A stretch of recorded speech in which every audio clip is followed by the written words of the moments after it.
Hello guys, അസ്സലാമു അലൈക്കും. Welcome back to my channel. പുതിയ വീഡിയോയിലേക്ക് എല്ലാവർക്കും സ്വാഗതം.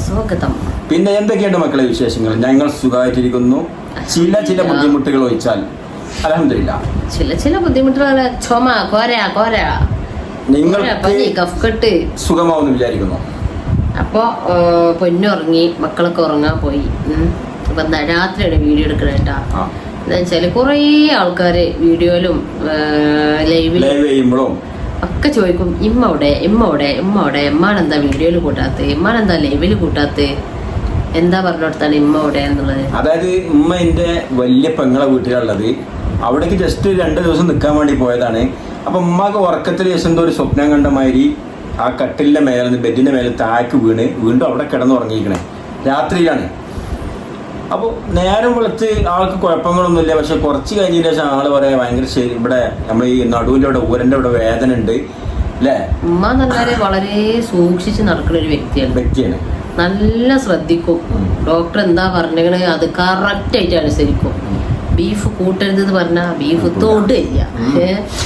എന്തേലും ഭക്ഷണം അത് കഴിക്കണ്ടെന്ന് പറഞ്ഞാ അമ്മ പിന്നെ ആ സാധനം തൊടൂല. അങ്ങനെയല്ല, കറക്റ്റ് എല്ലാം ഇതിൽ നടക്കണ ഒരാളെന്ന്. പക്ഷെ ഓർക്കത്തിലാണ് തള്ളിയിട്ട്. അപ്പൊ എന്ത് സംഭവം എന്ന് വെച്ചാല്, അങ്ങനെ ഡോക്ടർ ഒന്ന് കാണിച്ച് പിന്നെ ഒന്നും കൂടി വീണ്ടും കാണിച്ച് അൽമാസിലാണ് കാണിച്ചത്. അപ്പോ ഒരു 6 ആഴ്ച റെസ്റ്റ് വേണം. റെസ്റ്റാണ് ആവശ്യം. അപ്പൊ പെങ്ങളെ വീട്ടിലാകുമ്പോ എന്താ വെച്ചാൽ അവിടെ നിന്ന് തന്നെയാണ്. അപ്പൊ പെങ്ങളെ അവിടെ നമ്മളെക്കാട്ടി കൂടുതൽ നമ്മള് കൊറേ കൊണ്ടുവരാൻ പറഞ്ഞു. ഉമ്മ പറഞ്ഞു ഞാൻ ഇവിടെ തന്നെ നിന്നോളാം. അതെ, നോക്കാനൊക്കെ.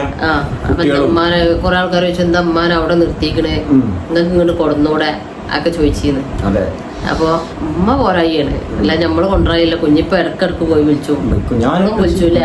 അളയന്റെ അനിയന് ഈ സംഘടന ഇതിലും ദീനിന്റെ ഇതിലൊക്കെ നല്ല നമ്മുടെ SSFന്റെ സാന്ത്വനത്തിലൊക്കെ ഉള്ള ഒരു സംഘാടകനാണ്. അപ്പൊ അവിടുന്ന് വീൽ ചെയറൊക്കെ കൊണ്ടുവന്ന അതിന്റെ സൗകര്യം ഉണ്ട് അവിടെ. അപ്പൊ അങ്ങനെ അവിടെയാണ് നിൽക്കുന്ന ആള്. ഇൻഷാ അല്ലാഹ്. പിന്നെ വേറൊരു വിഷയം എന്താ വെച്ചാൽ, ആ പെങ്ങളെ വീട്ടിൽ 20-ാം തീയതി പെങ്ങളെ പേരക്കുട്ടിന്റെ നിക്കാഹാണ്. അപ്പൊ അതും കഴിഞ്ഞിട്ട് പോരാന്നുള്ള അഭിപ്രായമുണ്ട്. അതാണ് ഉമ്മ വീഡിയോയിൽ ഇല്ലാത്ത. പിന്നെ നമ്മള് ഞങ്ങള് പോയപ്പോഴെങ്കിൽ എന്ത് പറയണ്ടേന്ന്, നമ്മള് പോകുമ്പോഴാ വീഡിയോ എടുക്കാനുള്ള ഒരു ഇതുണ്ടാവില്ലല്ലോ, ഒരു മൂഡിലാവില്ല. പോകുമ്പോ ഉമ്മനെ കാണുമ്പോ തന്നെ പാവം തോന്നും. ഉമ്മ വീൽ ചെയറിന് ഇങ്ങനെ എടുക്കണപ്പോളേ പിന്നെ വന്ന് വീഡിയോ എടുത്തോല്ലേ. അപ്പൊ ഞങ്ങൾ ഉമ്മാനായിട്ട് വരുന്നുണ്ട്. അപ്പൊ ഈ വീൽ ചെയറിൽ ഇങ്ങനെ ഇരിക്കുക, അതുപോലെ തന്നെ ആൾക്ക് ഈ സ്ക്രാച്ച് ഉണ്ട് എന്നാണ്. കാലിന്റെ ഈ അയന്റെ എല്ലിന് സ്ക്രാച്ച് ആണ്. നമ്മള് കാലിന്റെ ഈ അയപ്പോ എക്സ്റേയിൽ കാണിക്കുന്നത് സ്ക്രാച്ച് ഉണ്ട് എന്നാണ്. അപ്പൊ നമ്മള് പരമാവധി റെസ്റ്റ് ആണ് ആവശ്യം. അപ്പൊ നമ്മൾ വണ്ടിയിൽ കയറ്റി ഇങ്ങോട്ട് കൊണ്ടുവരാണ്ട് കൊണ്ടുപോയി നിൽക്കാൻ വീണ്ടും അങ്ങോട്ട് തന്നെ കൊണ്ടുപോകണം. അപ്പൊ അങ്ങനെയൊക്കെ ബുദ്ധിമുട്ടുള്ളതുകൊണ്ടാണ് ഉമ്മ വരാത്തത്. അപ്പൊ വേദന ഇല്ലില്ല, വീണ്ടും അത് നോക്കിയിട്ടില്ല. ഇപ്പൊ ജലദോഷം തൊണ്ടവേദന ഒക്കെ ഉണ്ട് എന്ന് പറഞ്ഞു. ഞാൻ പറഞ്ഞു നോക്കുക, നാളെ അങ്ങനെ കൂടുതലുണ്ടെങ്കിൽ നമ്മൾ ഡോക്ടറെ അടുത്ത് പോകാന്ന് പറഞ്ഞിട്ടുണ്ട്. ഇപ്പൊ ജസ്റ്റ് ഞാൻ വിളിച്ചിരുന്നു. അപ്പൊ ഇതാണ് ഉമ്മാനെ കാണാത്തതിന്റെ വിഷയം. ഒരുപാട് ആളുകൾ ഇടക്കിടക്ക് വീഡിയോയിൽ ഉണ്ടാവുന്നതാണ്. പക്ഷെ ഇപ്പൊ വീഡിയോയിൽ കൊറേ ആയി ഉമ്മാനെ വന്നിട്ട് പോകുമ്പോ എടുക്കാനും പറ്റൂല. അപ്പൊ അങ്ങനെയൊക്കെയാണ്. പ്രായമായവരൊക്കെ അങ്ങനെയുള്ള നല്ല സൂക്ഷിക്കണം. എന്റെ അമ്മ അതേപോലെ ഒരു ദിവസം ഉമ്മ തിരുമ്പണിന്റെ അടിയില് മേളന്ന് ഓല സീറ്റുമൊക്കെയാണ് വീണത്. പക്ഷെ ഉമ്മ വേത്തക്ക് വരും വിചാരിച്ചോടെ മാറിയതാണ്. അപ്പൊ നേരെ ആ മടല് വന്നുകാണ്ട് കൈയിന്റെ പറക്കമൊക്കെ വീണ്, കൈയിന്റെ ഷോൾഡർമൊക്കെ ബാക്കില് ചതവ്. അത് ഇങ്ങനെ ചികിത്സിച്ച് 1 ആഴ്ച ഇങ്ങനെ ആയിട്ടുണ്ടായിരുന്നു. അപ്പൊ ആളെന്ത് ചെയ്ത്, ഈ ഉമ്മാരെ അമർന്നിക്കൂലല്ലോ, നമ്മളൊക്കെ പിന്നെയും കൊടുക്കും. ഈ പ്രായക്കാരൊക്കെ നമ്മളൊക്കെ ഈ തലമുറക്കെ അല്ല കൊടുക്കും, അല്ലെങ്കിൽ എന്തെങ്കിലും ഒരു അസുഖം വരാൻ കാത്തിക്കണ്ട് റെസ്റ്റ് എടുക്കാണെന്നതിനൊക്കെ. പക്ഷെ ഈ ഇമ്മാര് പറഞ്ഞാല് നമ്മളെ 80കളിലുള്ള നമ്മളെ കുറച്ച് 80ന്റെ ബാക്കിലുള്ളവരൊന്നും റെസ്റ്റ് എടുക്കൂല. അവർക്ക് എന്തെങ്കിലും ആയിട്ട് പണി ചെയ്തോണ്ടിരിക്കണം. അങ്ങനെ ഉമ്മ എന്ത് ചെയ്ത്, ഉമ്മാക്ക് ഔത്ത് എല്ലാ സൗകര്യവും ഉണ്ട്. നമ്മ പുറത്തുപോയി ഉതുകൊടുക്കാൻ ഇറങ്ങിയതാണ്. അവിടെ ആ കുളിമുറിന്ന് വീണ് 2ാമത്തെ കൈ, അതിന് സ്ക്രാച്ച്. ഇപ്പൊ 2 ഉമ്മാരും വെജാതിരിക്കും. പക്ഷെ ഉമ്മാവിന്റെ കുട്ടാടത്തെ ഉമ്മാന്റെ ഏകദേശം മാറി കേട്ടാ, കുഴപ്പമില്ല. എന്നാലും ഉമ്മാക്ക് വേദന, ഉമ്മ അമർന്നിക്കായിട്ടുള്ളൊരു വേദനയാണ്. ഈ ഉമ്മ പിന്നെ പറഞ്ഞാല് കറക്റ്റ് ആ പറഞ്ഞ പടി അനുസരിക്കും. അതായത് ആൾക്ക് പൊതുവേ ഡോക്ടർ സ്റ്റെപ്പ് കയറരുത് അങ്ങനത്തെ പറയുന്നുണ്ട്. പക്ഷെ ആളതൊന്നും വക വെക്കൂല. ഓടി ചാടി ഇത്ര പ്രായമായിട്ടും ആള് മുറ്റടിക്കുക, എന്തെങ്കിലും വിറക് ശേഖരിക്കുക, വിറക് എല്ലാ പണിയും ചെയ്യും. നെയ്യാന്നോ ചില നേരം അമ്മക്ക് തോന്നും ഞാൻ വെക്കും പോവാന്നുള്ള, അപ്പൊ പിക്കണ ചേറ്റമ്പടി മണക്കെടുക്കും. അപ്പോ ഇങ്ങനെ കൂടിയുള്ള ഒരു ചുറ്റും. പിന്നെ മാളുവിനെ ഇന്നലെ ഹോസ്പിറ്റലിൽ പോയി വന്നാണ്. പനി, ചുമ എല്ലാം ഇപ്പൊ ടോട്ടലി പകർച്ചപ്പനിന്റെയും പകർച്ചരോഗങ്ങളൊക്കെ സമയമാണല്ലോ. 2 ദിവസം 3 ദിവസം അടുപ്പിച്ച് കിടന്ന് പറ്റ ആകെ കണ്ട് ആട്ടം മുട്ടി വെജാതായി പനിച്ചിട്ട് കണ്ട് പനിയും കൊരയും തലവേദന മാറി കിട്ടാതെ ഇടങ്ങാറായി. അതായത് വീട്ടിലുള്ള നമ്മളെ വീട്ടിലെ ഉമ്മമാർക്ക് അല്ലെങ്കിൽ വീട്ടിലെ നാഥനല്ല, അതായത് വീട്ടിലെ ഉമ്മമാര് ഉദ്ദേശിക്കുന്നത് ഇപ്പൊ ഇവളാണെങ്കിലും നമ്മളെന്ത് ചെയ്യണം, വീട്ടിലെ ഇങ്ങനെ ആർക്കെങ്കിലും പനിയോ ജലദോഷമോ എന്ത് വന്നാലും പെട്ടെന്ന് നമ്മൾ ഹോസ്പിറ്റലിൽ കൊണ്ടുപോകണം. എന്താ കാര്യം, ഇവര് ഒരു വീട്ടിൽ ഇപ്പൊ ഇവിടെ നമ്മളെ വീട്ടിൽ നിന്നാൽ ഇവള് മാത്രമേ ഉള്ളൂ എല്ലാ കാര്യങ്ങൾക്കും. കാരണം ഞങ്ങൾ 4 ആൺകുട്ടികളാണ്, നിങ്ങൾക്ക് അറിയാലോ, പിന്നെ ഞാനും. അപ്പൊ ഇവിടെ അടുക്കളയ്ക്ക് ഇറങ്ങിയെങ്കിൽ അതിന്റെ ക്ഷീണം എനിക്കല്ലേ. അവ പെട്ടെന്ന് രോഗം മാറ്റിച്ചു. ഞാൻ രാവിലെ ഹോട്ടലിൽ തുടങ്ങി, ഉച്ചക്ക് ബിരിയാണി, രാത്രി ബിരിയാണി. പരിപാടിന്റെ ബിരിയാണി ഒന്നും ഉണ്ടാക്കിട്ടില്ല. അപ്പൊ ഇവരൊക്കെ എളുപ്പം ഹോട്ടലിക്ക് മണ്ടലല്ലേ, ഉണ്ടാക്കി തിന്നണമെങ്കിൽ നമ്മളെന്നെ വേണ്ടേ. ഞാൻ കറക്റ്റ് ഗുളിക ഫുൾ എടുത്ത് കൊടുക്കലാണ്. വെജാ കിടന്ന് പെട്ടിയിലെ കുളി കുടിച്ചോ, ചോറിന ഗുളി കുടിച്ചാ. ഞാൻ ഇപ്പൊ ഗുളി കുടിച്ചിട്ടില്ല, ഇപ്പൊ ഗുളി കുടിച്ചിട്ടില്ല, ഇപ്പൊ ഞാൻ മറന്നങ്ങനെ. പക്ഷെ ഓരോ ഗുളിക എന്നെ മറക്കായിക്കണില്ല. ഞാന് എന്തിനു ഡോക്ടറെ അടുത്ത് പോയാലും ഒരു 2 ദിവസം ഗുളിക കുടിച്ചിട്ട് ബാക്കിയാ ജനാൽക്കുണ്ടാവും ഗുളിക.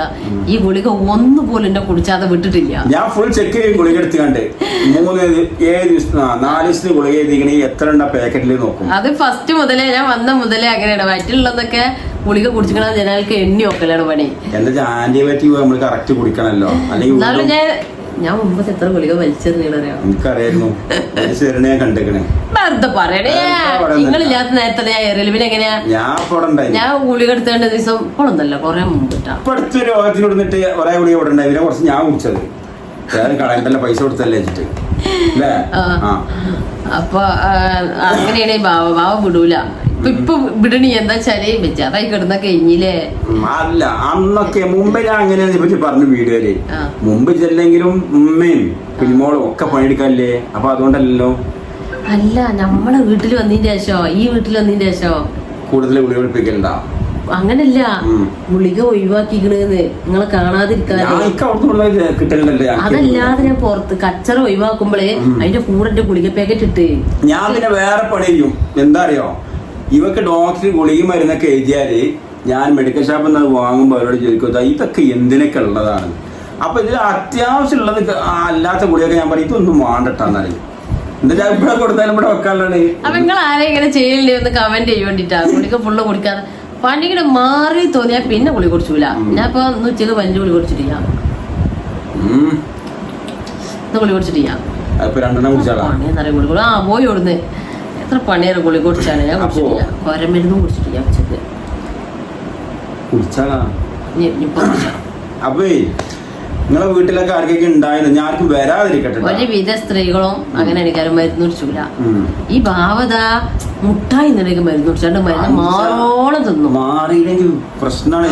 ആ മരുന്ന് കുടിച്ചിട്ട് നിക്കുള്ളൂ. നമുക്ക് ബുദ്ധിമുട്ടല്ലേ നമ്മുടെ ജോലി കാര്യങ്ങളൊക്കെ. ഹോസ്പിറ്റലിൽ പെട്ടെന്നോട്ട് പോവില്ല. അപ്പൊ കറക്റ്റ് ആണ് കുടിക്കും, ഒരു നിലക്കും വിടൂല. ഇപ്പൊ തന്നെ ചെറിയൊരു ചുമക്കെ വരും. രാവിലെ നല്ല മഞ്ഞാണ്. ഇപ്പൊ ഞാൻ നേരത്തെ പോകുമ്പോ ഒക്കെ അധികം ദിവസം ഹെൽമെറ്റ് ഒക്കെ ഇട്ടിട്ടാണ് പോകുന്നത്. തൊട്ടടുത്തേക്കാണെങ്കിലും ഈ മഞ്ഞ് അതുപോലെ കാറ്റ് വന്നാൽ പെട്ടെന്ന് വീണ്ടും വരികയാണ്. അപ്പൊ ഇവിടെ മരുന്നൊക്കെ എടുത്താണ് കുടിച്ചത്. അപ്പൊ പിന്നെ എന്താ പറയാ, കമന്റിൽ നിന്ന് ഇപ്പൊ ഞങ്ങളെ വീഡിയോ കുറച്ച് മോശം വീഡിയോ ആവുന്നുണ്ട്. അപ്പൊ എന്താണ് മോശം എന്നുള്ളത് പറഞ്ഞാൽ നമുക്കത് ശരിയാക്കിട്ടാ.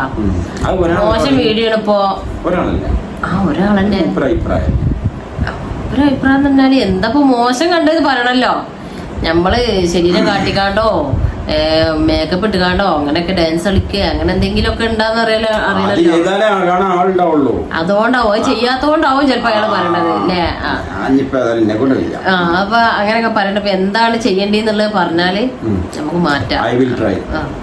അപ്പൊ ഇന്നത്തെ വീഡിയോ ഇതിനെ പറ്റി പറയാൻ ഒരുപാട് ആൾക്കാർ ചോദിക്കുന്നുണ്ട്. പുറത്തുനിന്നായിക്കോട്ടെ അവുത്തുനിന്നായിക്കോട്ടെ ചോദിക്കുന്നുണ്ട്, ഇമ്മാനെന്താ വീഡിയോയിൽ കാണിക്കാത്ത, ഇമ്മാനെന്താ ലൈവിൽ കൊണ്ടുവരാത്ത, ഇമ്മാനെ വയസ്സ് ലൈവിൽ കൊണ്ടുവരാൻ ഇമ്മാനെ കൊണ്ടുവരാൻ പറ്റൂല, നമ്മളെ അടുത്തില്ല. അപ്പൊ അതുകൊണ്ടാണ് കേട്ടാ 2 ദിവസം ലൈവ് 2 ദിവസം ഇല്ല. എന്താ വെച്ചാൽ സംസാരിക്കാൻ പറ്റിയില്ല, ചുമ്മായിട്ട്. ഇന്നലെ രാത്രി ചോദിച്ചു മാളോ ലൈവ് ഇടാ, എന്നെ കൊണ്ട് വയ്യ, ഞാൻ അവിടെ കിടക്കിടണം. ഇന്നാണ് ഞാൻ പേരൊക്കെ ഒന്ന് അടിച്ച് നല്ലപോലെ തുടച്ച് നന്നാക്കിക്കുന്നത്. ഇത്രയും ദിവസം ഒരു കഥയിൽ കിടക്കുന്നത് എന്ന് വെച്ചാൽ സുഖമില്ല, വെയ്ക്കണില്ല. നാളെ നോക്കാം, അഥവാ നാളെ റെഡി ആയില്ലെങ്കിൽ ഞാൻ കത്തി എടുക്കണമെന്ന് ഉദ്ദേശിക്കുന്നുണ്ട്. കത്തി കൊണ്ട് നാളെ കൊലത്ത് ചാടാൻ പോണഞ്ഞ്, കൊലത്ത് ചാടാൻ ലൈവ് എടുക്കാം. കൊലത്ത് ചാടാൻ പോണം. കൊലത്ത് ചാടി കുളികൾ കഴിഞ്ഞ് എല്ലാം കഴിഞ്ഞ് വന്നിട്ട് അപ്പൊ ഉഷാറാവല്ലോ. ഇല്ല പിന്തുടച്ച് ചൊല്ലുണ്ടല്ലോ, പഴയ ആൾക്കാരൊക്കെ പറയല്ലോ അതേമാതിരി അതെ മുള്ളോണ്ട് എടുക്കണം എന്നറിയില്ലേ, അതേപോലെ. കാരണം ജലദോഷം മാറ്റണം. ആ കുളത്തിൽ തന്നെ ചാടിയാൽ ജലദോഷം അവിടെ കളയണം. കെട്ടി കിടക്കണ വെള്ളമായതുകൊണ്ട് എന്തെങ്കിലും കുഴപ്പമുണ്ടാവുന്നാവും അല്ലേ, കുളിക്കാൻ പാടില്ല. ചാട്ടമ്പല ചാടണം വെച്ചാൽ ഓളം വെട്ടിക്കാണ്ട് ആ സൈഡൊക്കെ ചുമരിളകുണ്ട്. അപ്പൊ ഇന്നത്തെ വീഡിയോ എത്ര ഉണ്ട്. അപ്പൊ ഇത് ആദ്യമായിട്ട് കാണുമല്ലോ, ഇന്ന് സബ്സ്ക്രൈബ് ചെയ്താണ്ട്. കുറച്ച് ചാടുന്നവരൊക്കെ ആവും കമന്റ് ചെയ്യുള്ളൂ. ഇവിടെ വെറും കുറച്ച് ചാടേണ്ട ആളാണ്. പക്ഷെ പോവലില്ല, എനിക്കിഷ്ടാണ്. ഞാൻ ഇവിടെ നിന്ന് വല്ലാതെ പോകില്ല, ഭാവല്ലാതെ കൊലത്ത് പോയേക്കൂല. ഞാനും അങ്ങനെ പോകല്ല. ഞാൻ കൊലത്ത് കഴിഞ്ഞ് പെരീന്നായാലും ഞാൻ പോക്കില്ല. പെരീൻ്റെ അവിടെ നല്ല അടിപൊളി ആ ഒരു കുളം ഞാൻ വീഡിയോ എടുത്തുകൊണ്ട് ഇട്ടോ കടയംകുളം ആണ്ട് പോവാ. നല്ല രസം. നിങ്ങൾ ഒരിക്കലും ആ കുളം കണ്ടാല് ആരൊന്ന് ഇറങ്ങി പോകും. അങ്ങനത്തെ പ്രകൃതി രമണീയമായ ഒരു സ്ഥലത്തിന്റെ ഉള്ളിലുള്ള ഒരു കുളാട്ടാ എന്റെ നാട്ടില്. എന്റെ നാട്ടില് അത് ഞാന് കളിച്ച് നടന്ന നാടല്ലേ. ഞാൻ ഇവിടെ എന്റെ ഓടിയുണ്ട്. ഞാൻ പകുതിയാണ്. ആയിക്കോട്ടെ. അപ്പൊ കടയംകുളത്തിന്റെ വീഡിയോ നെക്സ്റ്റ് വീഡിയോയിൽ വരുന്നതാണ്. വീഡിയോ അതാണ് വിശേഷങ്ങള് പറഞ്ഞതാണ് കേട്ടാ. ഇനിയും കുറെ പറയാണ്ട്, ചുരുക്കിയതാണ്. ഒരുപാട് കാര്യങ്ങൾ പറയാണ്ട്. അപ്പൊ നാളെ ഒരു പുതിയ വീഡിയോ ആയിട്ട് വരാം. അതേവരെ നിങ്ങൾക്കും ഞങ്ങൾക്കും അല്ലാഹു ആരോഗ്യം ആയുസ്സും തരട്ടെ. ഈ വീഡിയോ ഒന്ന് ഷെയർ ചെയ്യാ, നിർബന്ധമായിട്ടും ലൈക്കും കമന്റും ഒക്കെ ഇടാൻ വേണ്ടിട്ടാ. നിങ്ങളെ ഓരോ ലൈക്കും വിലപ്പെട്ടത്. എന്താ വെച്ചാൽ ലൈക്ക് എത്ര ഇടുന്നതിനനുസരിച്ച് നമ്മളെ യൂട്യൂബിൽ നമ്മളെ വീഡിയോ റെക്കമെൻഡ് ചെയ്യുള്ളൂ, നിങ്ങളെ ലൈക്കിനനുസരിച്ചാണ്. അപ്പൊ കണ്ടോല് എല്ലാവരും ഒന്ന് ലൈക്കൊന്ന് അമർത്തിട്ട് പോയിക്കോളും. ചെലവൊന്നുമില്ല അതിന്, കൈയായിട്ട് ഇങ്ങനെ നിൽക്കേണ്ട ആവശ്യമില്ല. കാണുന്നോലൊക്കെ ഒന്ന് നിൽക്കുക, കമന്റ് ചെയ്യാം.